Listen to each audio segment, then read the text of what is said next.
Hey everyone, welcome to my channel and my name is Gurjot. I hope you are doing well. So today's video is about Certificate of Qualification. So if you are an aspiring teacher, you are looking forward to work with school district, whether in elementary or secondary school, you do need a Certificate of Qualification. So in this video, I'm going to talk about what is Certificate of Qualification, a detailed step-by-step process of applying for it, and a lot more stuff related to it. So without any further delay, let's get into the video. Let's get started. Firstly, let's talk about what is Certificate of Qualification. As we know, in Canada, a lot of professions require applicants to have specific license. Similarly, a Certificate of Qualification is your license to work as a teacher in British Columbia. Certificate of Qualification is your official license to work as a teacher, which is issued by TRB, which is a teacher regulation branch in BC. It allows you to work as a certified teacher in either private, public, or First Nation school. In simple words, it's your license to work as a teacher in British Columbia. To obtain the Certificate of Qualification, you must have completed a teacher regulation program or Bachelor's of Education, whether in Canada or outside Canada. The teacher education program completed should be approved and recognized and include not only academic coursework but also supervised practicum to show your ability to work as a teacher in a real classroom setting. Now, moving on to my screen where I'll be walking you through the step-by-step process of how to apply for your Certificate of Qualification. Firstly, we will search for BC Teaching License on Google. First one is the authentic British Columbia government website. On this website, you can look at the eligibility overview application fees. You can also register for a basic BCE ID if you don't have one, because that is what you will need to log into the website. You just need to put in your basic information. It's pretty simple. So here I'm using my BCE ID to log into the website. Once you log in using your BCE ID, all the information is available on this website. It's pretty much in detail.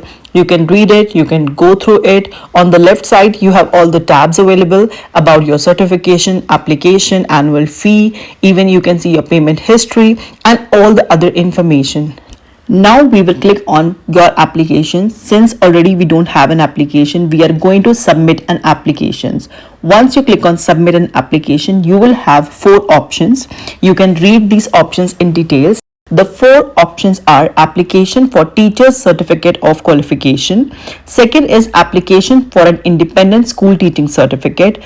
Third is application for First Nations language teacher certificate of qualification. And last is your application for letter of permission. Since we are looking to apply certificate of qualification, we are going to select that option and then we are going to complete our application in English. Over here, you can see different tabs are available. Personal information, you have to fill in that. Academic qualification, teaching experience, language proficiency, declaration, and finally you are going to submit it. So we are going to look into this one by one. Do make sure that you have selected the right option on the top. It's teacher certificate of qualification and not some other type of license. So now once you have double checked your name, it's certificate of qualification, we are going to enter our information. We are going to work on our application now. So first one is your personal information. Over here you will see a list of questions. So according to your profile, according to your experience, you can fill in the questions. Over here, I'm going to share the answers according to my profile. So first question is, have you ever applied anywhere for authorization or certification to teach and withdrawn your application? So it's a no for me. Have you ever, for any reason other than failure to pay fees, voluntarily surrendered your authorization? It's a no for me. Have you ever, in advance of an investigation or disciplinary proceeding, voluntarily restricted your teaching practice? It's a no for me again.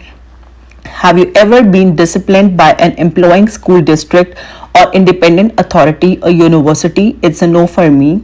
Have you ever been found guilty of professional misconduct? It's a no for me. As an educator or as a member of another profession, have you ever resigned or agreed to a settlement to avoid any proceeding or disciplinary action? Again, no. As an educator or a member of another profession, has there ever been or is there now an investigation or proceeding in regards to your professional conduct? No. Have you ever failed, repeated, or voluntarily withdrawn from a teacher education program? No. Have you ever been asked by a faculty of education to withdraw from a teacher education program? No. Do you have any medical condition that could affect your fitness to teach? No. Have you ever been charged with a criminal offense? No. Are there any outstanding criminal charges against you? No. Has there been a peace bond or restraining order issued against you? No. Are you currently the subject of criminal investigation? Again, no for me. If for any of the question you have answered yes, please do mention it in section B. There is a box. You need to explain, you need to describe why you answered no in that particular question.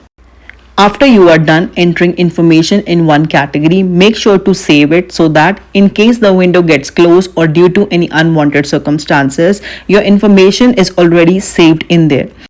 Now we will move on to academic qualifications. In this category, you have to enter information about your qualification, your basic qualification, and also about your teacher education program.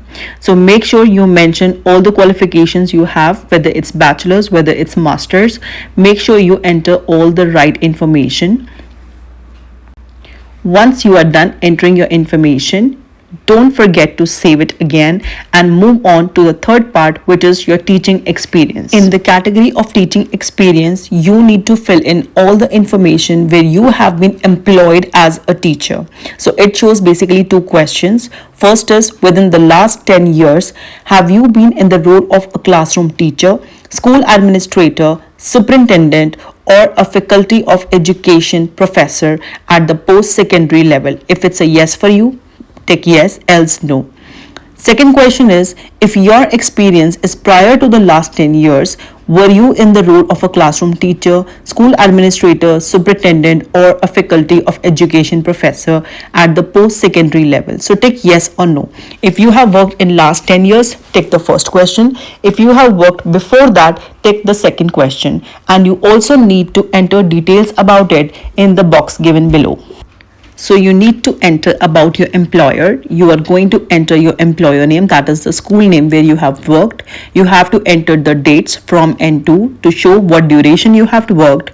Also, you are going to enter your role. Below that is your city, province, and state. And you are also going to enter the role that you have taken during your tenure in that particular school. Once you are done with your teaching experience, make sure to save it and move ahead with language proficiency. Under language proficiency, you have 8 to 9 options, so make sure you read them thoroughly and choose what is appropriate for you. So the first one is that I completed secondary school education including grade 12 in Canada in English or French.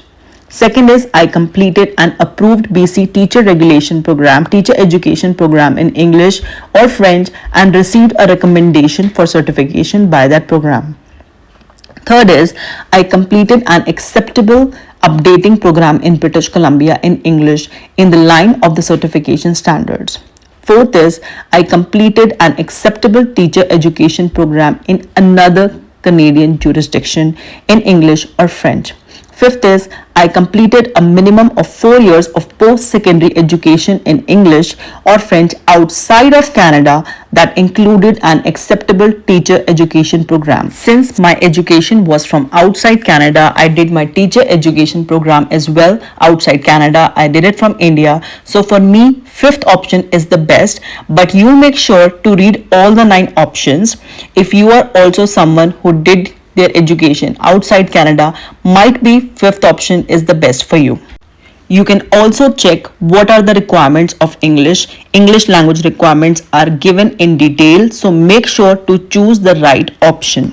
Language requirement also depends on the medium of instruction you use in your teaching practicum. If your teaching practicum was done in English, it is going to make a difference. So make sure you enter all your information correctly and save it. Now we are moving on to the declaration part. In this part, you will see a few points of declaration of professional commitment. Over here, you can read all these points, tick the checkbox and then write your name. Now it's the final time to submit your application. Since the whole application is saved, make sure to go through the whole application before you do the final submission.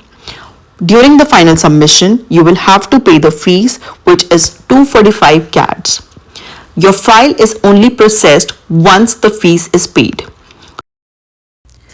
In this video, we saw what is Certificate of Qualification, completing an application, and also submission and payment for your Certificate of Qualification.